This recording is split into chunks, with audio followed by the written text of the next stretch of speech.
Media Day for the 2022 University of Rio Grande rugby team. I'm Randy Payton, the Sports Information Director. We're joined by head coach Adrian Pilkington. We've also got Noman Ahmad and Will Spencer joining us. And, Coach, we'll start with you.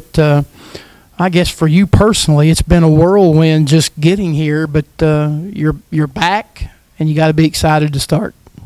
Yeah, Randy. Yeah, it's been, I suppose, in the space of the 12 months that I came here in one role, and in 12 months I've literally ended up as being the head coach. It's a whirlwind, to say the least. But yeah, absolutely excited to be back, buzzing to get the season started with the players. Just can't wait to get into it, stuck into it. You were here last year as an assistant coach in the fall, and then took over on an interim basis as the head coach in the spring.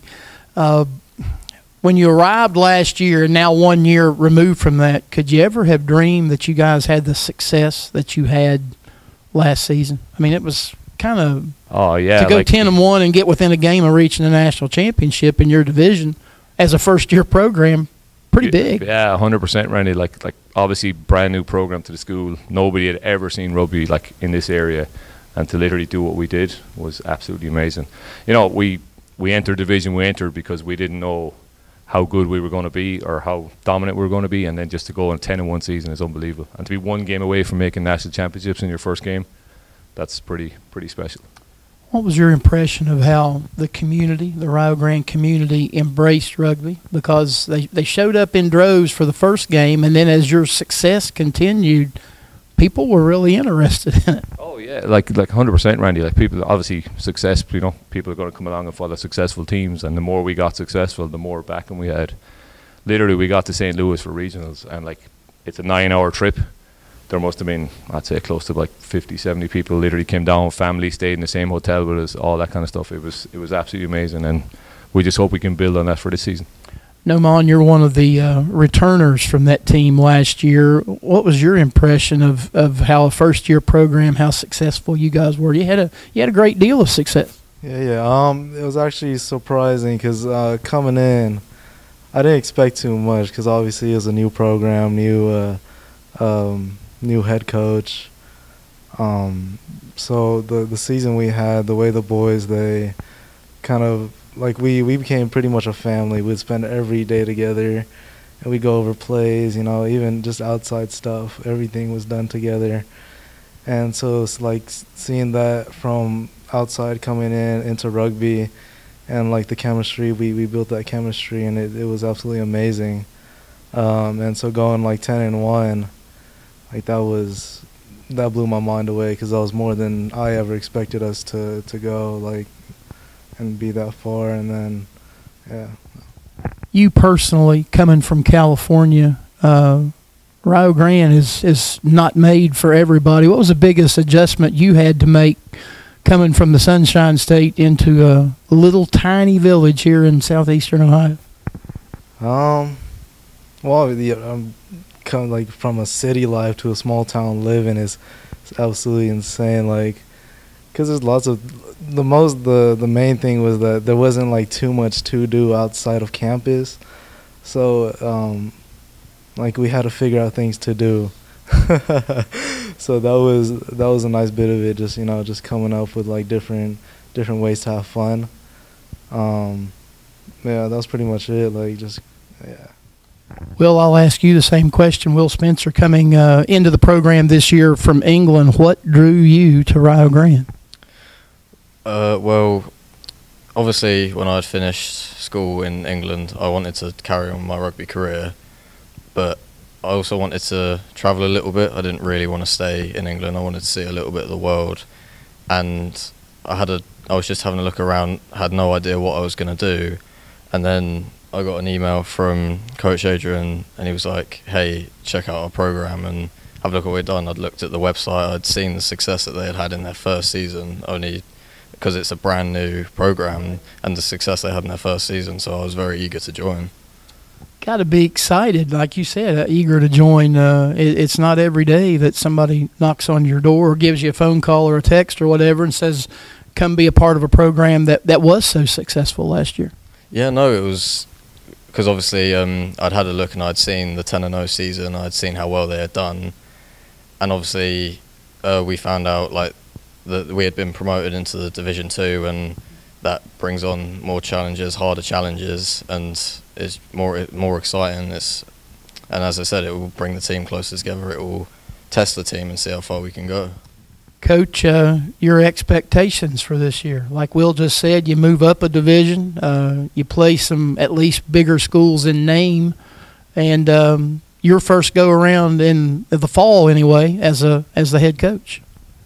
Yeah, look, Randy, I suppose based on the success we had last year, everyone thinks, oh, we're just going to sail back into, because we moved up to, just because we went to 10-1 in one season doesn't mean we're going to go 10-1 this season. For me, it's just about putting together a nice program and then seeing how it goes. Yeah, we're looking forward to the challenge of bigger schools and bigger teams and stuff. We cannot wait for that. Our boys have been waiting all year, like, to get bigger challenges than what we had, and we just can't wait to get started. You got quite a few players back from last year's team, and obviously have added some new ones. Kind of talk about what you have in terms of returners, plus some of the new guys to look for. Yeah, we obviously we got 11 of the panel from last year returned. Absolutely delighted to have them back. And then we went off and recruited 12 more, which is superb. Obviously, we got Will that came in from England. We've got Jacob, another lad from England. We brought in a French lad, Maxime Chevalier in from France. And then just getting the players from different bits and pieces. We've brought in, we have a number 8, Austin, who's come. He's from Allstate, from Connecticut. The players that we brought in and the caliber we brought in, we're excited. Like, every one of them has literally a minimum of 2 years rugby experience. So we can literally hit the ground running. There is 1 or 2 guys, development players. We're delighted to have them. The crossover players, can't wait to get them started on the pitch. But it just means, because of the caliber we brought in, we can literally start from the ground running. We don't have to go back to basics to a certain degree. So we're excited about that. No, Mom, what's your thoughts on this upcoming season? Obviously, it's a new year. Got a new head coach, somebody you're familiar with. And when mentioned the stepping up a division, you guys, last year was last year, and this year's a whole brand new challenge. I know. When Coach told me over summer that we were stepping up a division, a lot of thoughts were going through my mind. I honestly didn't know what to expect. Didn't really see the players coming in, so I was stressing out a bit. But in the past couple of weeks, we've added like 10, 11 new guys to the team. Schedules come out. We've had a couple practices now, and I'm feeling a lot more confident in where we're headed and how everything's going to play out. Will, what's your thoughts getting into the first few practices? What's your take on the chemistry of this team? Oh, this team is already have such a strong bond together. It was even from day one, they were so welcoming. Obviously, an international student coming in was a little bit of a daunting experience for me, but no, they were all so lovely, so welcoming.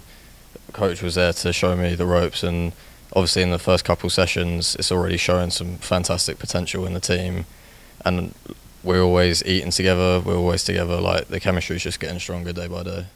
Coach, before we let you go, last question. Talk about the schedule. Right now you've got 3 games at home, you got 3 games on the road, and a really special game against Marshall under the lights. Yeah, it was obviously a lot of to and fro trying to get the schedule together, Randy. A lot of late night conference calls in Ireland to early mornings. But yeah, we're excited. Possibly maybe adding another scrimmage game to it on the 10th of September, but we'll talk about that again. But yeah, kick off the season. John Carroll away in pre-season. Happy to go there, delighted. Then we play a team away at West Virginia. Never played them before. We've never seen them. Don't know what they're like. And then we got 3 games at home on the bounce. Start with Marshall. Really excited for a Friday Night Lights game. We never, there's never been one here. Everyone associates Friday Night Lights with soccer or American football. So we just kind of say, look, Friday Night Lights rugby against Marshall University. We're happy. Following Sunday, then we're playing against Notre Dame College, so they're going to be here on a Sunday, and we're looking forward to that. And we'll have another special day that day. We'll announce that further down the line, and then we're home then for Rockets over at Kent State, another team we haven't faced. We don't know, we've never seen them, so we're excited. Well, the biggest one I think for me personally, I think is little challenge is IUP. At the end of the seat, apparently they're the big dogs in the conference. I've been told they haven't been beaten at home. We're playing them at home, so for me that's the biggest challenge. I'd like to get one over in them, and I'll be quite happy. There you go. Well, good luck as this season rolls along to both the players and to Coach Pilkington. That's a look at the 2022 University of Rio Grande rugby squad here on Media Day.